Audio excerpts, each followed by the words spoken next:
Joe Diomede here, Telemark Braun, sitting in a rainy Connecticut with my good friend Andrea. And Andrea and I have known each other for a very long time, 35, 40 years, something like that. And we've been through a lot together, even lived together for a year as roommates for a year. And now we're sitting here. Her life is taking many different paths through. It started out as a nurse.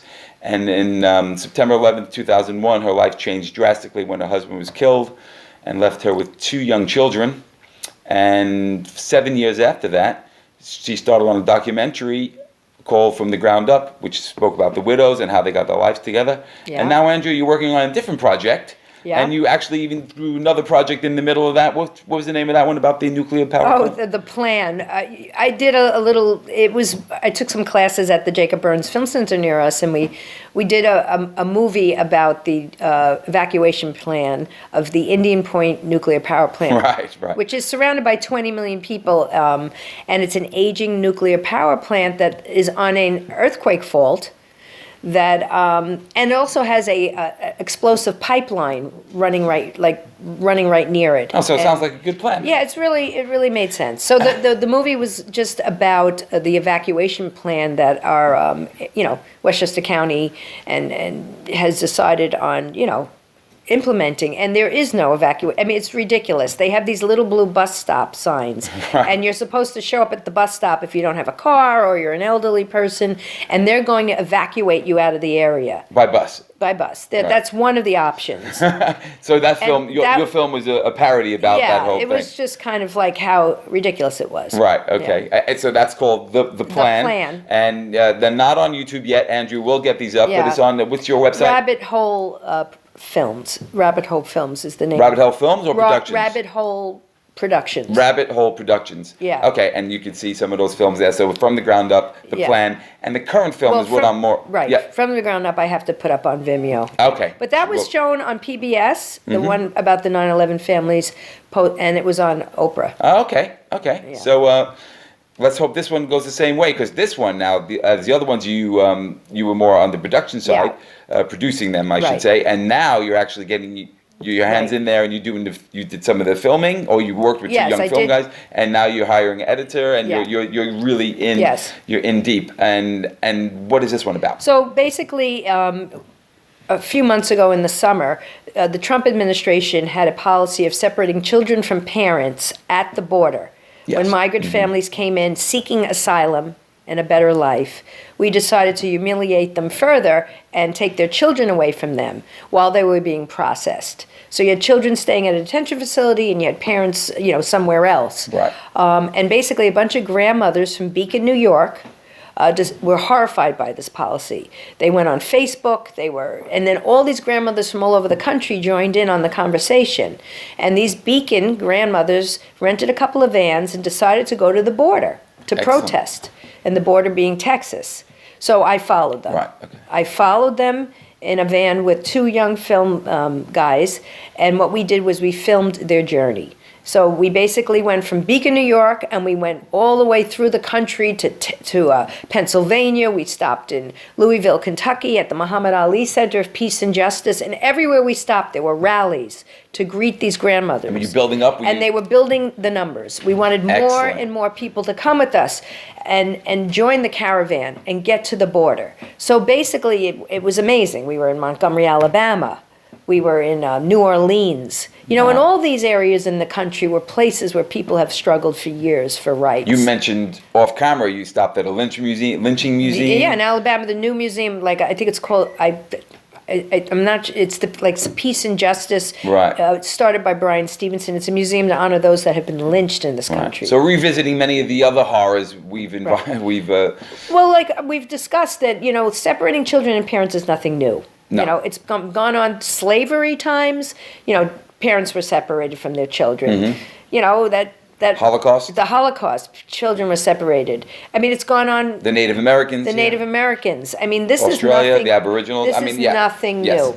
So then we ended up down at McAllen, Texas, where the grandmothers did some public service.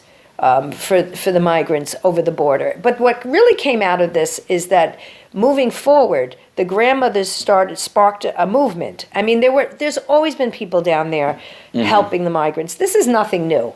The migrant issue has been going on forever. Oh, yes. Yeah. Now it's just been coming, to light because Trump, vilifies them so much. And the border is getting violent. People are getting shot and killed as we speak, unfortunately. These people are running for their lives. So what happened was with the Grannies started was a movement.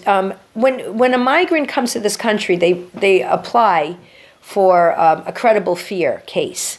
So if they are running, they're refugees. If they're running for their lives because they've been prosecuted and persecuted in their own country, they possibly can stay. And they get a court date. They have to have a sponsor in this country. So you come in from Honduras, you're at the border. You say that, but they have quite a long journey from Honduras to Mexico, don't they? It's unbelievable. Yeah. So it's taken them so long to get here. They get to the border, they say, please help me. They're detained in a detention facility. And this is when they're separated. That's when they were separated. When the policy during the summer said, we're going to take the kids away because we have to file, and check your claim out, but we're going to put your kids over, here, and you're going to be over there. So what happens is then, if you have a credible fear case, you are allowed to seek asylum here, and you get a court date, but you have to have a sponsor. But then the sponsor could be anywhere in the country. It's usually relatives. But you could be in Michigan, you have to get to, and you're in Texas, so they give you a bus ticket that your sponsor had paid for, and they drop you at the Greyhound bus terminal. And you're supposed to, as a migrant, find your way to Michigan. And that's where the grandmothers have been helping out. They've got people coming to the bus stops to give these people a sandwich, a kind word, some clothes, some diapers, some formula for the children. I mean, they have nothing. These migrants have no money because they've spent all their money on coyotes, the people that transport them over. To get them to the Mexican border. And then, now if they're going to seek an asylum case, they need money for a lawyer. So, 70% of them get sent back. 70% they're deported back to their countries of origin. So, I don't know what the answer is, but we should. But your film is a step in bringing this to light to the people. And let me just ask you quickly. So the film is not only about the separation of children. It's basically helping these people. Because that policy is no longer in place? No, it's not in place, but they're still separating the kids. There's always a policy in place that you can take a parent away from a child. But the problem is, who knows if these people that are making these decisions are even qualified to make that decision?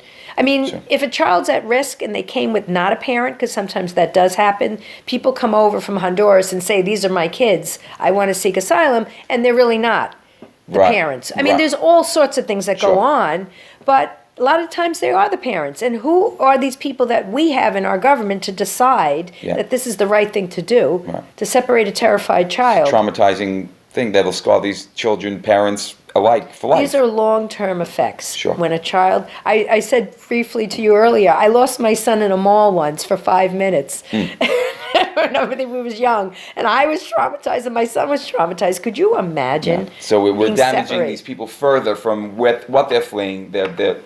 We should be embracing them with open arms and saying, how can we help? And it comes down to empathy. It comes down to treating people with compassion and respect. I don't know what the answer is. We can't let everybody in, but we can certainly listen. And we do have room in this country. And you can listen in a kind of more empathetic way. And that's what the Grannies are doing. They're adding empathy. And the name of this film, Andrea? Well, we're working title. It's a working title. It was the Grannies Respond movement. You can look that up. It was, there was a lot of newspapers and a lot of the media followed us. But I don't know what the name is yet, but I'm working on that one. Working on a few different names. Okay, Andrea. Well, that is excellent. Andrea Garbarini. Sitting here with me in rainy Connecticut on my American tour with Telemann Brun, and hopefully I'll get some more interviews. And that was really inspiring that one person can make a change, and you could just do something. We all can. Every small person can do something big. Thank you very much, Andrea DeGeorge. Joe Diomede, Telemann Brun from Connecticut, saying thank you, and we'll see you again.